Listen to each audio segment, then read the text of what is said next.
Good. നമ്മുടെ സുന്ദരി കുട്ടി നമ്മുടെ കൂട്ടുകാരൻ്റെ മോളാണ്. സുന്ദരി കുട്ടി ഇവിടെ പഠിക്കാൻ വരുന്നതിന് മുമ്പ് തന്നെ ഇതുമ്പോൾ കയറി കളിക്കാൻ വന്നിരിക്കുകയാണ് ചേട്ടൻ്റെ സ്കൂളിൽ. ഇങ്ങോട്ട് നോക്കി, കൊച്ചു നോക്കി,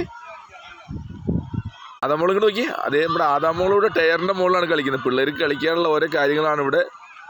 ഓക്കെ, വാ വാ വാ, കയറി വാ കയറി വാ കയറി വാ. അങ്ങനെ ടയറിൻ്റെ മുകളിൽ കൂടെ കയറാൻ ശ്രമിച്ചുകൊണ്ടിരിക്കുകയാണ് ആദക്കുട്ടി. ഇങ്ങോട്ട് നോക്കി, ആദക്കുട്ടി ഇങ്ങോട്ട് നോക്കി. ആ വാ വാ വാ വാ, കയറി വാ കയറി വാ കയറി വാ കയറി വാ, നടന്നു വാ. ആ ടാറ്റ ടാറ്റ കൊടുത്തേ. ആ ഗുഡ്, യാ ഗുഡ് ഗുഡ്.